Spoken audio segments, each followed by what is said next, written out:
Hello, everyone. We're here with Emily Horn from HP. Thank you for joining us today. Absolutely. Thank you for joining us.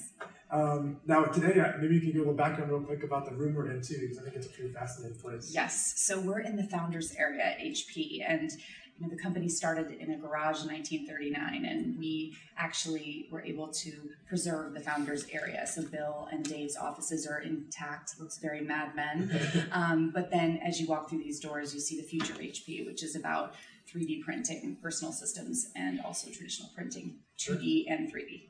And actually, one of the things I find most fascinating about HP's own story is the fact that within, when it was split off, Yes. Everyone talked about it was just a printer legacy business. Yes. But what you're seeing today with the, explosion of 3D printing Absolutely. that no one had ever thought of before, in a sense, and kind of the new opportunity even within a old style business. Absolutely. It's a total reinvention.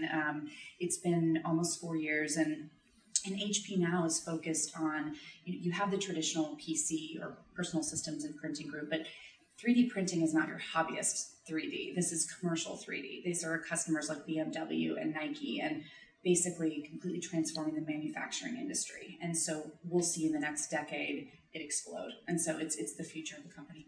That's really amazing. Mm-hmm. And even, I think I read somewhere, even like Smile Direct Club is even Yes, and Smile Direct is the largest U.S. installation or deployment of 3D technology at that scale, and it's an incredible opportunity for us. That's great. And then I guess from your own personal story, could you maybe talk about where you first started and kind of how you, Sure. I think you had a really interesting background with from the military to Yes. going into corporate, so even touching on how you made that choice of which field to enter. Sure. So I moved every 2 to 3 years of my entire life. My father is a retired fighter pilot and Air Force general, and moved around every 3 years, and it made me the new girl everywhere. That's communications, exactly. I could talk to a tree stump. You were forced to hone your communication skills. And when I went into college, I almost went through ROTC and followed in my father's footsteps as a fighter pilot.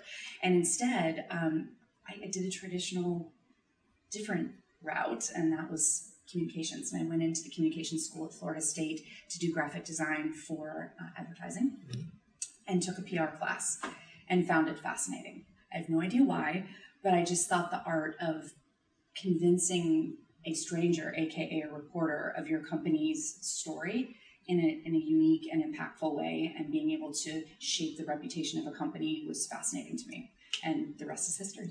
I think also at that time, it's probably an interesting inflection point within the educational space, because that's probably just as digital is really starting to take hold. Yes. And things are starting to move. Yes. So is that something that drew you too? Absolutely. And in fact, at the time, it was the first information technology degree. I went and stayed at Florida State and did my master's right after undergrad, and went into corporate communications, emphasis in marketing, and new information technology degree. And it was focused on technology. And that is when it really sparked my interest to move to the California Bay Area, Silicon Valley, and I never left. And I guess, how did you discern that? Was it just something that over time you're just constantly, or was it something because it was almost random that you were in that PR class? It was. Where you noticed that? I noticed that, and I noticed that technology was taking hold, and people were becoming really interested in it. And I thought I would either do, I wanted to do an internship with DreamWorks in New York City, or I wanted to go to Silicon Valley. So I knew I wanted to a big coastal city, one that was vibrant and a lot of action and a lot of activity. So I thought about technology and PR, and here I am. That's very cool. In terms of that first job, how did you approach it when you first entered there? Or any sort of suggestions for anyone coming through that would be important to know? I think one of the best things to think through is to not consider it a ladder. Sometimes people start in their career and they think of the long game, and they think, well, what do I want to be in 10 years? What do you want to be in 2 years? And so I think that if you look at a new job opportunity as almost rungs of a ladder to get you somewhere, not where you want to go immediately, that's when we get in our own head and we put too much pressure on ourselves. So I would advise look at honing skills, not necessarily that job that you have as an end goal. And then in terms of finding that passion, so you said communication, is that something that you just knew innately, or was it something that you uncovered over time? I think that I'm in corporate communications, as any sort of communications field, you have to be able to talk to anybody, influence people, counsel people. And I love being a counselor. I love to prep an executive and shape the way that people think of a company and prep them to talk to the Wall Street Journal or Fortune magazine, and what are the things they need to hit on in order to get a great story about the company. That's really interesting. And then how did you hone that skill? I guess as it over time? Mentorship. Ask for mentors. Ask for time. Ask for people that are maybe senior to you and ask for them to be an informal mentor. Maybe they're outside of your group entirely.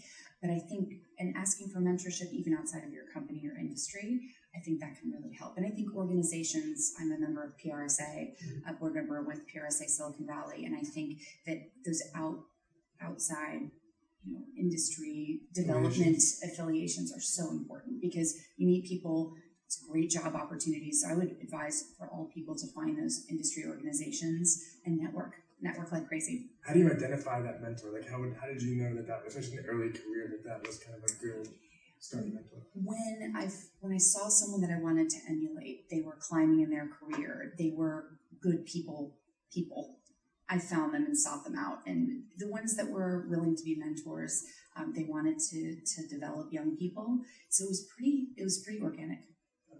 And I know, especially within the technology field, there's a lot of focus now on getting STEM skills, yes, or focusing on your engineering background, but you came from a non-technical yes. background. So for all those people who do find tech exciting, but maybe don't have a lot of tech experience, do you have any advice for them while they're in school of how they can kind of start to make that? I think you mean as far as them going into technical degrees, or maybe technical companies, but maybe not a technical role. Sure, and I think that not that I'm biased, but communications, marketing. You could go into government relations, investor relations, different touch points of the companies, at tech companies, but the skills are communications based, marketing based, and those kinds of skills come from all types of degrees. Sure.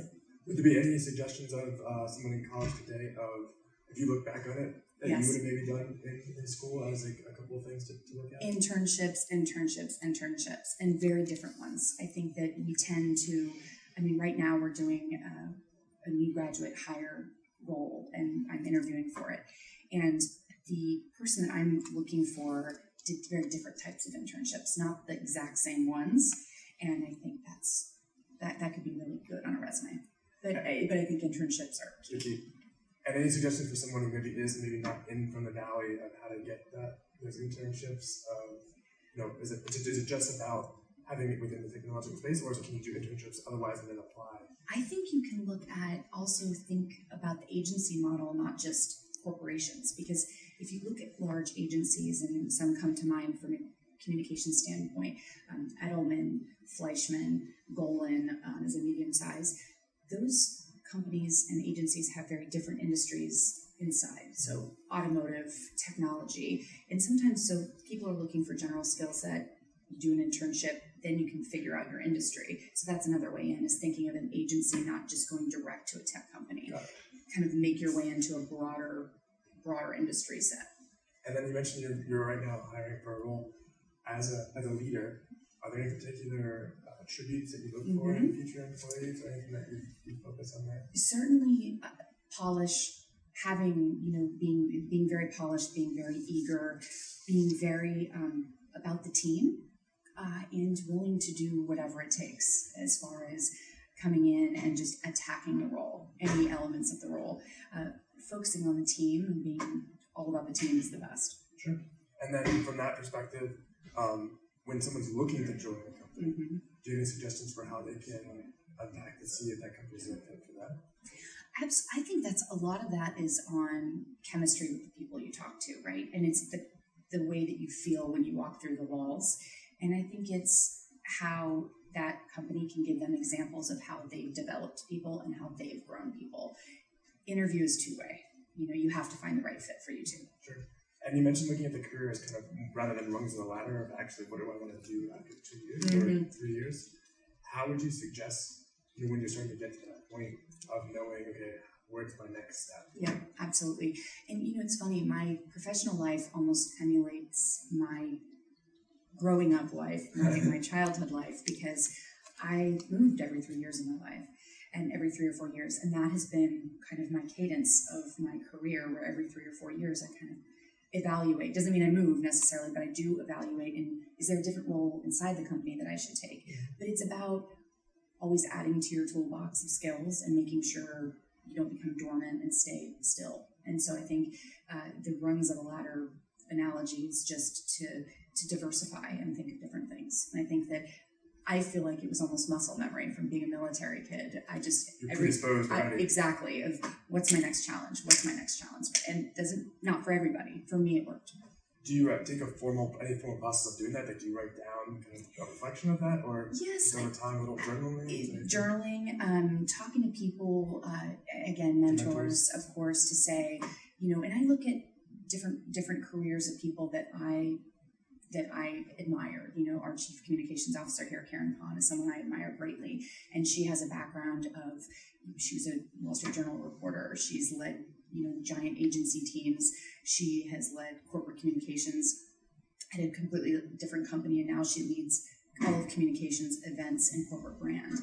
And so I tend to look at that career, and she's done a ton of things, and so I think diversity is key. It's almost like a smorgasbord, right? Yes. And don't get me wrong, sometimes people want to stick to the same thing, and that, no harm, no foul. But for me, I like to keep trying new things. Got it. So maybe you can talk a little bit more about how HP sees the future generation of recruits and recruiting. Yes. So the company is really focused on hiring diverse talent, and we have a campaign that we've done over the last couple of years called Leading Red Mindsets. And it's about tackling unconscious bias in hiring.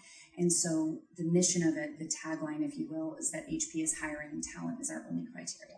We want to make sure that young talent, underrepresented talent, all ages, genders, race, country of origin, everyone is welcome here. And our mission as a company is that we strive to make technology that makes life better for everyone everywhere. Sure. And you talked about also in that program itself of having unconscious bias training in the hiring process itself. Absolutely. Right? We do that heavily in the company. And we have 55,000 employees in 170 countries around the world. And so we need to be representative of the communities we serve.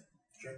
And one thing we always like to say too is, in a sense, aptitude is almost distributed everywhere. Yes. But oftentimes the opportunity is not. And so it really is an incredible mission for a company to try to start to kind of diversify that opportunity, right? Absolutely. And that's just more, it's a business imperative. I mean, we just last year, about $900 million in revenue involved some sort of sustainable impact or sustainability criteria. So the company wants to be a force for good. We live in a fractured world, and now people and consumers are looking at brands to kind of step in where governments are not. And I mean that globally, that we have to, as a brand, stand for more than the products we sell. We have to be more.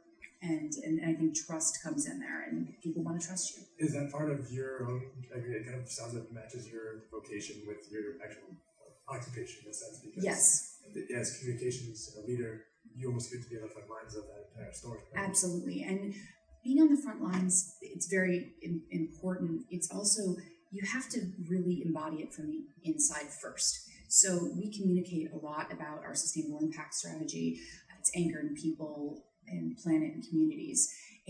But we had to fix everything internally and make sure we were acting appropriately on the inside. It was easy to do. Right. Couldn't be hollow. And it was easy to do. We've had this instilled in us since the founders of the company started, Hewlett-Packard Company back in the day. And I think that inside is extremely important, and that gives us the credibility and the authenticity to communicate it outside. And then as your role evolves, how do you see kind of communications in the future for a future person coming up to the leadership? Mm-hmm. Or where do you think communications goes as a field? Oh man, I think communications as a field, it's becoming so blended. I think you're seeing companies hire journalists inside to do really beautiful brand journalism that it has some of the attributes of journalism from Fortune magazine or Wall Street Journal. So then you're seeing people from the inside going over to be writers on the outside. There's a lot of blending, and I think there's a lot of blending of how companies tell stories. You're not seeing traditional newsrooms anymore with press release after press release. You're seeing right here, it's called the Garage by HP, and we do long form features and videos, and it's to tackle humanity in stories and think through how we can tell stories that resonate with a consumer emotionally, not just about a product we sell or about something we're trying to solve for. It's how do you feel and how do you make someone attached to the brand. I think one of the fun things about communication field itself, right, is along with that need for more and more stories, right, you've actually, as a field, been able to have more conversations with the chiefs and everything, and be able to adjust strategy and actually be a part of the strategy now, not just a press release, like you said. It's 3 paragraphs. Absolutely. I think you can extend the story. It's more evergreen. It can be, it can live longer. I think that's really important to do. Great.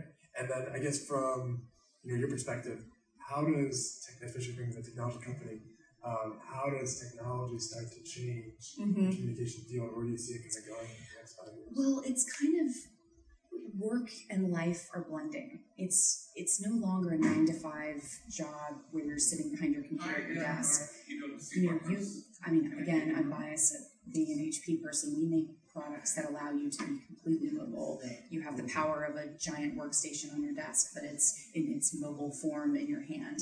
So I think that people work and life just blend so much that it gives flexibility, it gives good work-life balance, and you're not constrained to your desk. You can be more out in the world. And so I think, as long as, and I think we are good at this, technology has to be a force for good, but I think that blending work and life, that's the wave of the future, I think.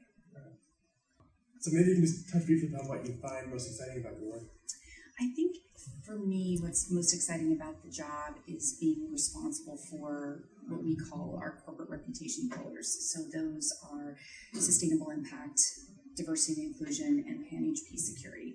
So these are the things that bubble up to trust. And if I'm a consumer and I am looking at different products against one another, which one am I going to choose based on, do I trust that brand? And I think that is the most exciting piece of the work that we do in corporate communications and throughout communications, is look after a company's reputation. And we want people to trust us. We want people to know that we operate at a level that you can trust, and you know that we take care of security, that we're sustainable, and that we value diversity and inclusion. And then how do you, as a leader, kind of do that within your team? Because it's, those are pillars, but then how do you translate that as a manager or a leader? Yes, and so I think with my team, it's a two-way feedback street, right? Making sure that they know that they can be very transparent with me about how they're feeling about their path. Am I elevating them, what they want to do?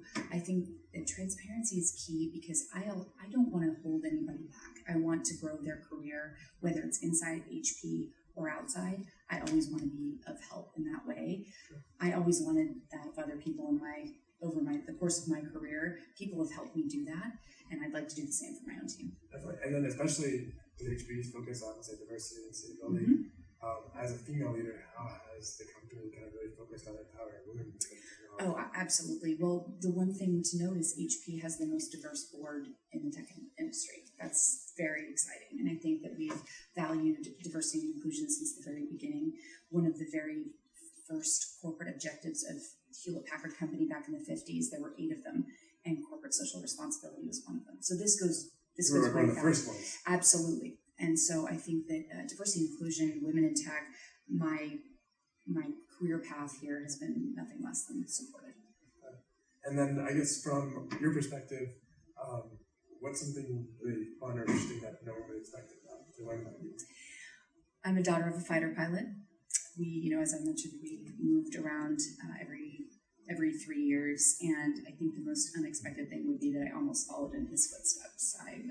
He's the thing I'm the most proud of, and I love speed, and I love to drive, and he was a F-16 and F-15 fighter pilot, and I wanted to follow in his footsteps.